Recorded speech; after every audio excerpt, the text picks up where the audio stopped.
here in Cape Verde. Not on this island, though. He was born in Sunny Glow. I only found out about that when I was like 13 years old. See, my dad doesn't talk much, as do many Cape Verdean men of his generation. My mom was born in Madeira, Funchal, and I was born in the Netherlands, in this little town called Den Helder. No, doesn't ring a bell, right? I thought so. My first language is Dutch. So with a Cape Verdean dad and a Portuguese mom, you would think that Portuguese or Creole is my second language, right? Wrong. Dead wrong. I never learned to speak those languages as a child. So my childhood is full of embarrassing moments where I would visit my father's friends and they would ask me, Patrick, por que bocadinho de comer? Por que cachupa, cuscuz, não tem pastel e risos também? O que por quê? And I would just be like, right, trying not to be rude. I didn't understand the word they were saying. And then the food would just come, and I would just continue to eat, right? And now legend has it, I still can't say no to food. I don't know if it's true, but don't try me. I can eat a lot. So, like 2.5 years ago, I was just sick and tired of not being able to speak the language and all of these embarrassing moments. So what did I do? I took classes. I learned to speak Creole. Not very good, but until zinchashka. I am, you know?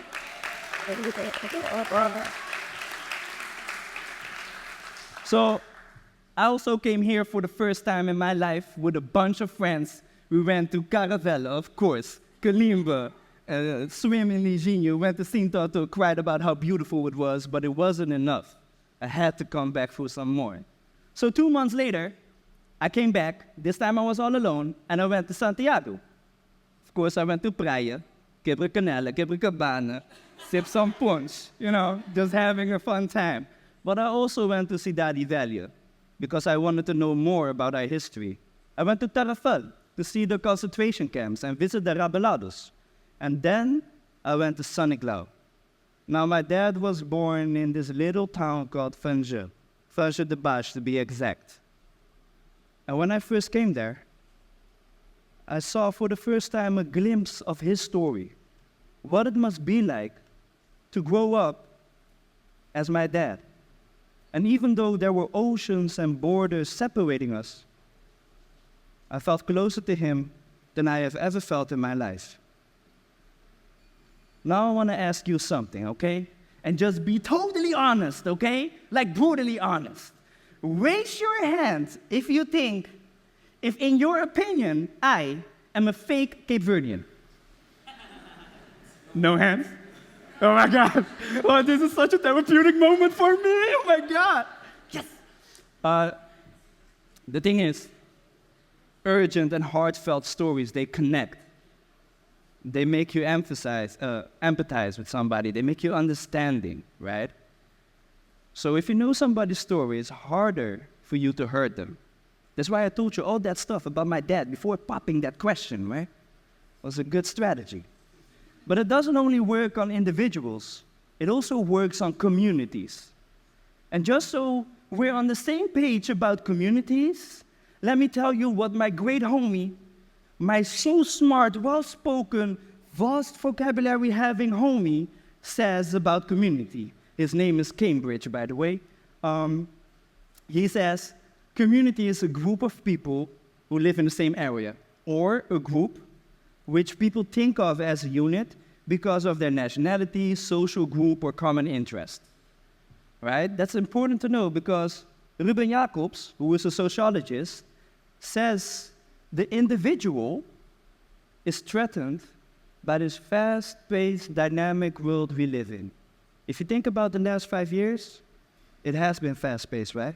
We went through a pandemic, we had wars, AI is going crazy fast. And as an individual, you have no influence in the world. You cannot do anything about it, increasing the need to be part of a community. So being part of a community is basically super important for your sense of well-being, belonging, identity, and safety, right? Me, being called a fake Cape Verdean for most of my life because of the way I look, couldn't speak Creole and all that type of stuff, I never felt part of a community. So around the time I learned to speak Creole, I decided I was gonna fight my way in that community, and I did so by making a community art play. Now, I didn't know what I was doing. It was my first play. Man, I was gravely mistaken. Make a community art play, they said. It'll be fun, they said. It's not.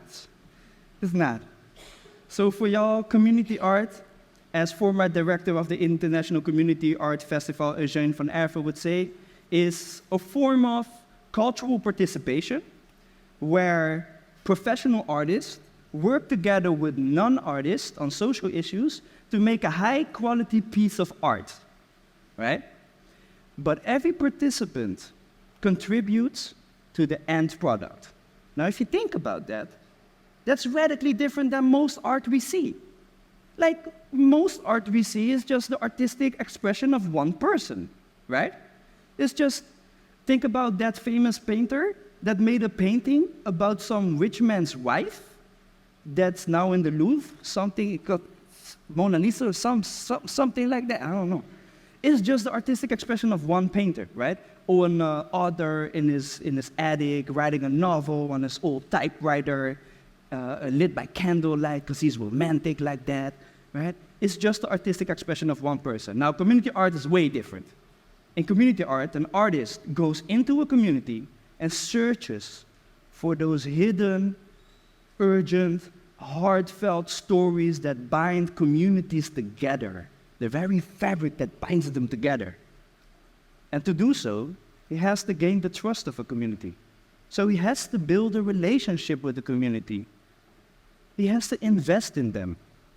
Now, to give you an example, an organization that does this exceptionally well is called Big Heart. They're based in Australia, and they went into the Hermansburg community and the Namachira family to tell the story of Albert Namachira. Now, Albert Namachira is this immensely famous painter, an Aboriginal painter that painted watercolored landscapes in Central Australia. Now, the thing is, he was in galleries, musea, and many households through whole Australia, right? Earning more than $10 million in the process.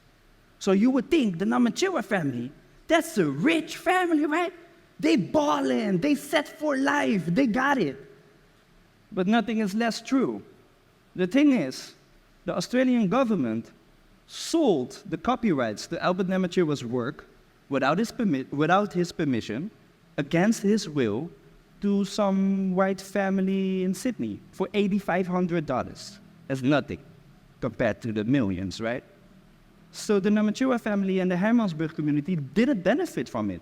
So what did Big Heart do?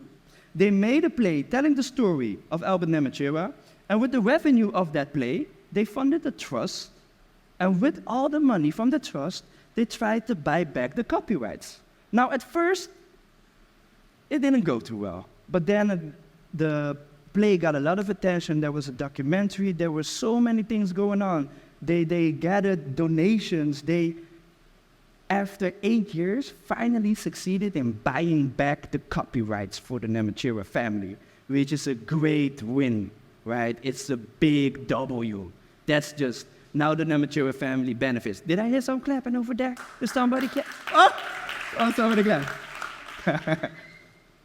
Now, you can see the added value for the communities, right? They really invest in the communities, so the community benefits. But there's also a big added value for the artists.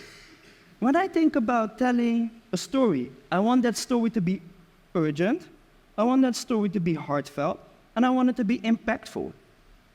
And if I can, I want it to be authentic. Now, if you go into a community and make community art, you get all four of those, which to me is a dream come true. But there's one more added value which I think should not be overlooked that is very important, and that is the documenting of culture. Like, they made a play, they made a documentary, so 150 years from now, when all of us have already passed away, the non-mature family can still go back, see that documentary, and know the story of their grandparents and of the whole family, right? Which would otherwise be lost with older generations. Especially in cultures where culture and stories are passed on one-on-one, right, orally, those stories, they fade away when people die. And some stories are not told at all because there's too much for one person to tell. Too much trauma, too much pain, too much shame in them. Like we have in Cape Verde, lots of stories like that. So you need a community to tell those stories. And what better way to bring an artist in and turn those stories into art for everybody to enjoy, right? So when I did my community art thing, I talked to second, third, and fourth generation Cape Verdeans, right? And we had cachupa, couscous, pastel, quichos, and we had some music, so we danced. We talked together and we laughed, and we also cried, and we saw what binds us together, right? In the stories that I heard, I saw that same longing for community, same needing to know our stories, same wanting to be more, saying wanting to know more about our history. And for the first time, I saw myself reflected in them. And I became part of a community, of the Cape Verdean diaspora. Now, if one of y'all is thinking, what is diaspora? What does that mean? I don't know what that means. I got you. My homie Cambridge got you. He comes back with the defined definitions. You can count on my homie Cambridge. So he says, he's a dictionary, you know. He says about diaspora, it's the spreading of a people from one country to other countries, right? So actually Cape Verdeans are then diaspora of mainland African peoples, and I am the diaspora of Cape Verde, by a man who went over oceans and borders trying to secure a better future for his offspring, right? Shout out to all immigrant parents all over the world trying to secure better futures for their offspring. Shout out to y'all.